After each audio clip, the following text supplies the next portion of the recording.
Well, we've been waiting a while for this, but it finally dropped.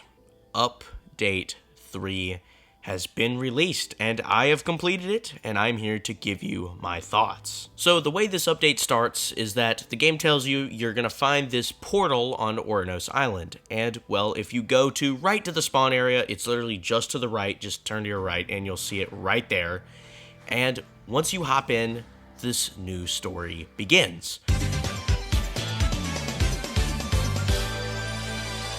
So, let me set up the narrative really quick for this update.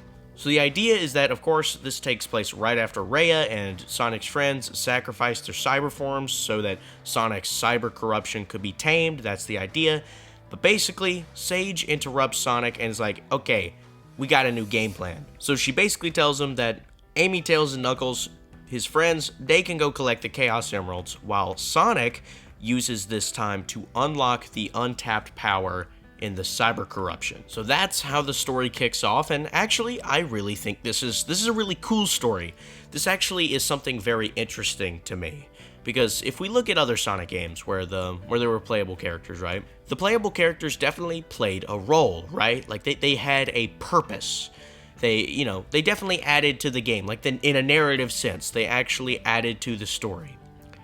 But very rarely have Sonic's friends ever been mandatory. This very rarely happens, but in this case, he's using his time focusing on using the cyber corruption power. So he doesn't have time to get those emeralds. So his friends are absolutely mandatory. If his friends weren't there, it would be an instant game over. Zero question. Which is just something I wouldn't have thought about. That's just so cool to me. So I just absolutely love that change, because that's something that I hope we can see in the future if playable characters are a thing that's staying, which I hope they do. I hope this stays. So then we get to the fun part. We get to play as Amy, Tails, and Knuckles. And I'm going to be ranking them from my favorite to least favorite, just kind of giving a brief description of what they actually do. So Knuckles, he is my favorite, which apparently is a hot take. Apparently people hate Knuckles. I really liked Knuckles. All of his platforming sections in this game, just the wall climbing, flipping slaps, and since it's Knuckles, of course, it's all going to be wall climbing stuff, and it was just so much fun to do. The gliding, yes, it's not perfect, but it's really, really fun to do. So I absolutely loved playing as Knuckles. So what Knuckles does is that he goes up to these little Cocos sitting on these little pedestals, and he beats the crap out of it so that the end will not have such a firm grasp on the island. I think this is pretty cool. These sequences are so well animated, by the way, but just everything about this dude's gameplay is it's just a fun cycle. It's a fun cycle. So then there's Amy. I really liked Amy. She took me a minute to get used to, actually, because a lot of her platforming is just about the fact that she has a really high jump height. Like, that's kind of what she does, but it was really hard for me to get used to that. I was just not used to that kind of platforming, and it kind of threw me off, but once I got used to it, it was really fun. And what she does is that she talks with the Coco to get more info on what's going on. That's her main plot. Then, of course, in last place, there is Tails. Tails certainly isn't bad. I really still liked playing as Tails. I didn't dislike any of these characters at all, but Tails was definitely the weakest. I don't know, his flying wasn't that great. I don't know, it wasn't that good. But his goal is actually, I really like this. What he does is that he has to hack into these little tiny Cocos so that the little Chaos Emerald vaults can be unlocked. And of course, something that all the characters are trying to do is they're trying to get the emeralds, and this is just their process of doing that. So I really liked the characters. They felt really well fleshed out. They actually had a lot more going for them with all the skill trees and all that stuff. I was not expecting them to go all that far, but they definitely did. So that's awesome. But now, how does Sonic play into any of this? Because Sonic says he's going to go do something else, so what is he off doing? Sonic is spending this time climbing up towers. Yup, more towers, and they are way more difficult than Rhea. I mean, this just spits at Rhea because it's so much more difficult. But this difficulty, I don't mind it. I really like the difficult platforming. I do not mind the difficult platforming one bit, but I have one problem. On Rhea Island, if you fell when you were about halfway through, well, there would be a lot of safeguards, and there would be like a pulley or something to get you back up to speed. Something that could get you pretty close to where you were, so you wouldn't just fall all the way back down to the ground. Well, in this case, it just so happens to not do that. If you fall, you fell, and you're done. I mean, you're cooked. You're starting from the beginning again, which is just kind of dumb, because that's just like, that's frustrating kind of difficulty. I like difficulty. Like, I like Eggman Land, for crying out loud. That's one of my favorite stages of all time. But come on, this is just dumb. In Eggman Land, you had 1-ups and checkpoints everywhere, but in this case, this is just difficult because your progress gets reset. It's just kind of an annoying difficult. But they're still really, really fun, and I enjoy the challenge, and the platforming actually is difficult. I kind of want to make sure that's clear. It's definitely a challenge, but that one bit, just not being able to save yourself much. I mean, you definitely can, but if you do fail, I hate that there's no sort of safeguard or safety net at all. It's just kind of annoying, and I don't really know why they chose to do it that way, because it doesn't add anything to the game. Like, it kind of just extends the runtime and makes you more frustrated. It doesn't really do much. So, you're probably asking, why is he climbing all these towers? Well, if you don't know already, when Sonic gets to the top of any of these towers, what he does is that he has to complete a trial.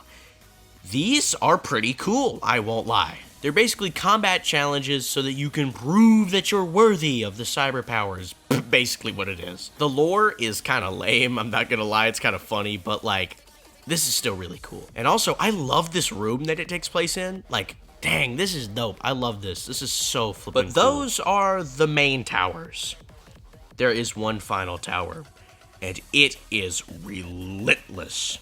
The challenge on this tower is absurdly difficult.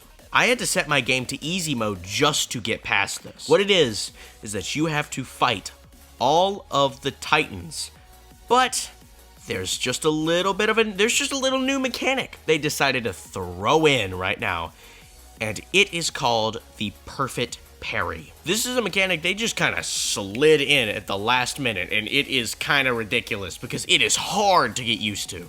The perfect parry is, well, the parry you actually have to time right.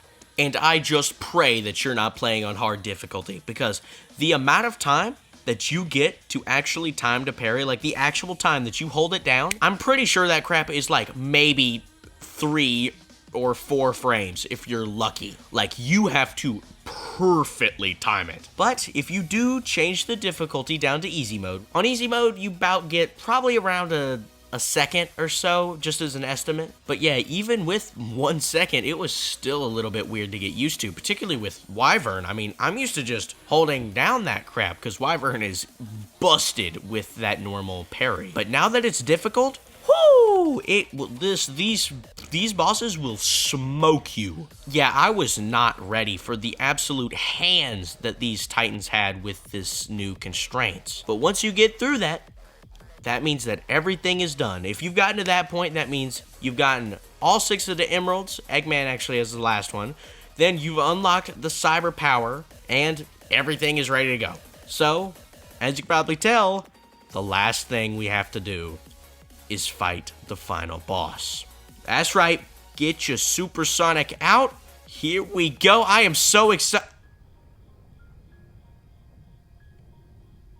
It's just Supreme.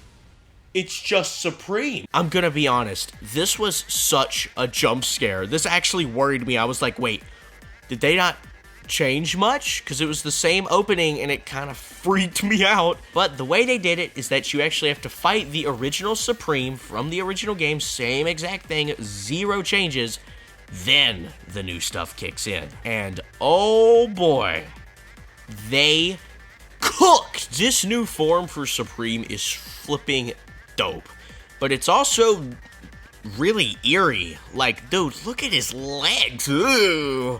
The way they're bent backwards is just like, it's actually freaky. Oh my gosh. But of course, we're just supersonic right now.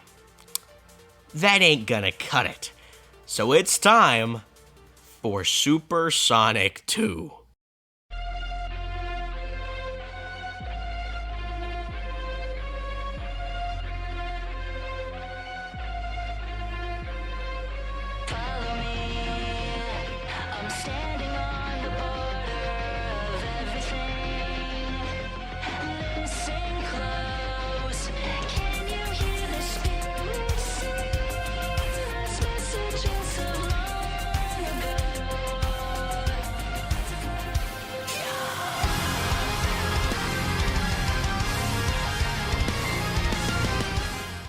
Woo! That was cool.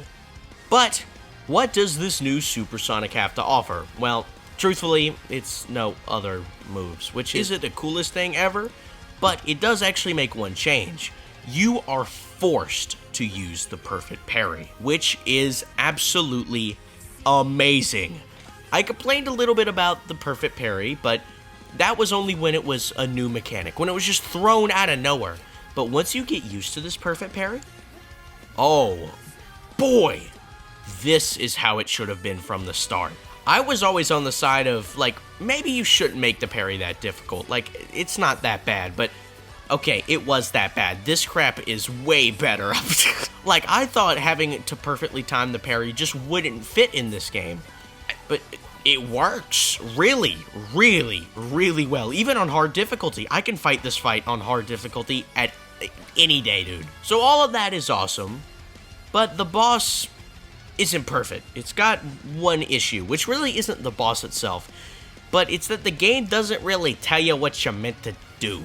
So I'm gonna give you a couple little tips. This isn't a full guide, but this is just 2 little tips that will absolutely save you. So first off, one thing that you learn really quickly is that this cable is giving Supreme more power. You know, giving him his health back. You don't want that to happen, right? You want to cut this cable. How do you do that? When you're punching his face, just press the bumper and bam! Now you get to attack the cable and he is donezo. It's a shame that this is never explained.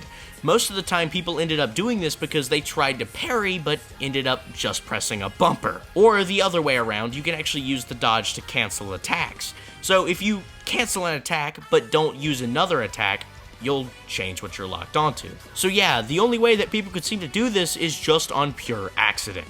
Then my second tip I got, the camera cuts to this weird angle, and you see all the flipping arms, like, jabbing at Sonic or something. It's really confusing, and a lot of people got weirded out here. Well, what you're meant to do is that you're just meant to parry. It doesn't matter when you do it, just tap both bumpers, and you'll do a parry. The advantage of this is that you actually get to perform a Y+B combo, and man, look at this dude! He is so cool, I am not sorry. So, once you've side-looped that gun, taken it out, side-looped it again, then you get back to fighting him, taking that cable off, spammed the crap out of him, got him down to low health, we get to the most flipping dope QTE ever. Look at this. Look at it.